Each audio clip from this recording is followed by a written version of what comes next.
Alhamdulillah, wassalatu wassalamu ala rasulillah Sayyidina wa maulana Muhammad ibni Abdillah wa ala alihi wa sahbihi wa man tabi'ahu wa mawalah.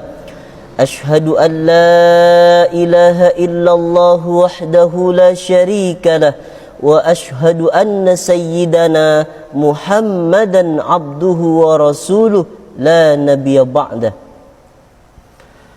Allahumma salli wa sallim wa barik ala sayyidina wa maulana Muhammadin nabiyil ummi wa ala alihi wa sahbihi wa barik wa sallim. Wa qala ta'ala fil Qur'anil azim wa huwa asdaqul qailin. A'udzu billahi minasy syaithanir rajim. Ya ayyuhalladzina amanu taqullaha haqqa tuqatih wa la tamutunna illa wa antum muslimun. Wa qala ta'ala fi ayatil ukhra ya ayyuhalladzina amanu taqullaha wa qulu qawlan sadida yuslih lakum a'malakum wa yaghfir lakum dhunubakum wa man yuti'illaha wa rasulahu faqad faza fawzan 'azima. Ibadallah, usikum wa nafsi bitaqwallah wa ta'atihi faqad fazal muttaqun. Hadirin jamaah salat Jumat yang dimuliakan oleh Allah Subhanahu wa taala, sudah sepantasnya dan seharusnya kita meningkatkan kualitas iman takwa kepada Allah. Takwa dalam arti menjalankan semua perintah-perintah Allah dan menjauhkan diri kita dari apa yang dilarang oleh Allah Subhanahu wa taala. Al-jannatu uiddat lil muttaqin. Surganya Allah dijanjikan untuk orang-orang yang bertakwa kepada Allah. Kedua kalinya salawat beriring salam, lisan kita tetap basah bersalawat kepada baginda Nabi Muhammad sallallahu alaihi wasallam dengan ucapan Allahumma salli ala sayyidina Muhammad wa ala ali sayyidina Muhammad. Hadirin jamaah salat Jumat yang dimuliakan oleh Allah Subhanahu wa taala. Mati adalah sebuah pintu di mana seseorang akan memasukinya. Mati adalah sebuah pintu di mana orang-orang semuanya akan memasuki pintu kematian ini. Kecualilah Allah yang kekal abadi tidak akan pernah mati.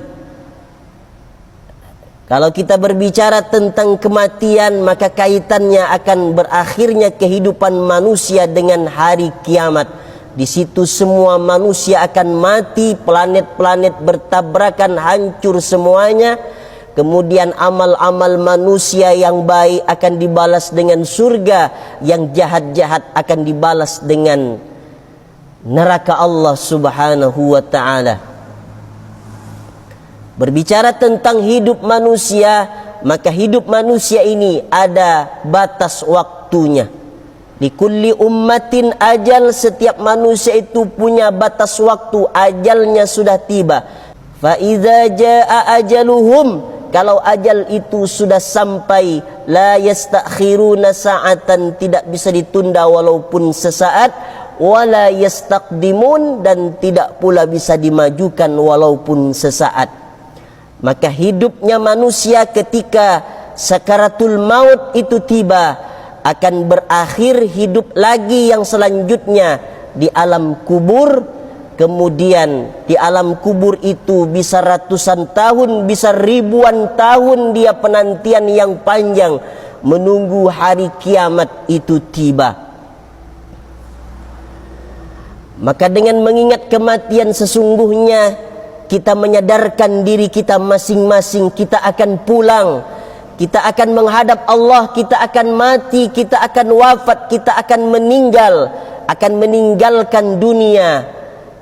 60 tahun, 70 tahun kita di atas dunia, semuanya akan ditinggalkan karena kematian. Sehebat apapun Anda menjaga kesehatan, ketika mati datang tidak akan bisa sanggup untuk mencegahnya. Setinggi apapun titel Anda ketika sakaratul maut, mati itu datang tidak akan sanggup untuk mencegahnya. Sebanyak apapun uang di rekening tabungan, investasi usaha yang besar luar biasa, tidak akan bisa menjamin seseorang tertolak dari kematian. Bahkan kata Allah berfirman dalam Al-Quran, Aynama takunu yudrikumul mautu walau kuntum fi burujim musyayyadah. Dimanapun kamu berada, maut, mati akan datang menjemputmu, kendati pun engkau berada dalam satu benteng yang kuat, yang kokoh sekalipun, berusaha terelakkan dari malaikat maut, maka itu pun akan datang tiba menjemput. Bedanya kematian orang yang beriman kepada Allah dan orang yang tak beriman kepada Allah Subhanahu wa ta'ala. Kalau orang beriman itu mati, wafat, maka itu adalah awal dari segalanya. Tapi kalau orang yang kafir, dalam artian tidak beriman kepada Allah, tidak bertaubat kepada Allah, tidak menjemput hidayahnya untuk beriman, menanamkan akidah, menanamkan sesuatu keyakinan yang benar hanyalah Allah yang perlu diibadahinya, maka dia akhir penyesalan yang sangat pedih, yang sangat panjang dan sangat luar biasa. Tapi orang yang beriman kepada Allah Subhanahu wa ta'ala, ketika kematian itu datang, itu adalah pintu. Pintu apa? Pintu untuk ketemu Allah, ketemu Rasulullah, ketemu orang-orang yang soleh, ketemu orang-orang yang beriman kepada Allah Subhanahu wa ta'ala. Indahnya menjadi orang yang beriman, indahnya menjadi orang yang taat, yang patuh, mendirikan solat, baca Al-Quran, dia tinggalkan yang haram, dia kerjakan perintah-perintah Allah Subhanahu wa ta'ala. Ketika dia wafat, dia masuk ke alam barzah, maka sepertilah al-qabru raudatum min riyadil jannah.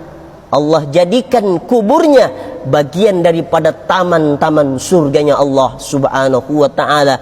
Allah jadikan taman surga seluas mata memandang orang yang wafat, orang yang ada di alam barzah, yang beriman kepada Allah itu. Kemudian akan ditemani sesosok orang yang sangat wangi, harum sampai hari kiamat. Ketika ditanya, man anta, siapa engkau? Ana a'malukas soleh, aku adalah amal solehmu waktu di dunia. Amal solatmu, infakmu, sodakohmu, bacaan Al-Quranmu, salawatmu, solat Jumatmu, zikirmu, maka akan menjadi sesosok yang sangat wangi, akan menemani orang ini sampai hari kiamat. Kemudian Allah haramkan bagi orang yang beriman ini, ditampakkan nerakanya oleh Allah. Tapi ketika ditampakkan nerakanya oleh Allah, ditutup pintu neraka itu. Kemudian ditampakkan surganya oleh Allah Subhanahu wa ta'ala. Orang yang beriman ini, dia segera ingin memasukinya, tapi dia tidak bisa memasukinya sebelum hari kiamat itu tiba. Diperlihatkan surganya oleh Allah Subhanahu wa ta'ala. Kemudian dia meminta kepada Allah, cepatkan hari kiamat ya Allah, cepatkan hari kiamat ya Allah. Kenapa dia minta cepat hari kiamat? Karena dia melihat surganya. Beda dengan orang yang kafir, munafik, musyrik, yang tidak bertaubat kepada Allah Subhanahu wa ta'ala, mati dalam keadaan tak bawa iman. Dia dikirimkan oleh Allah malaikat yang tuli dan buta, membawa besi yang beratnya luar biasa, kemudian dihantamkan kepada mayat yang tidak beriman ini.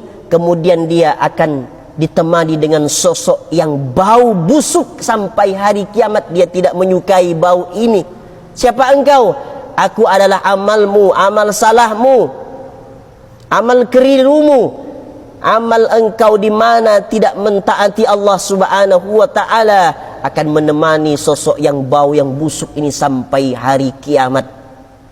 Terus menerus berada dalam kepedihan yang sangat nyata dan pasti. Itu baru di alam barzah, belum lagi di akhiratnya Allah Subhanahu wa ta'ala. Ini beda kematian orang yang beriman dan orang yang tak beriman di hadapan Allah Subhanahu wa ta'ala.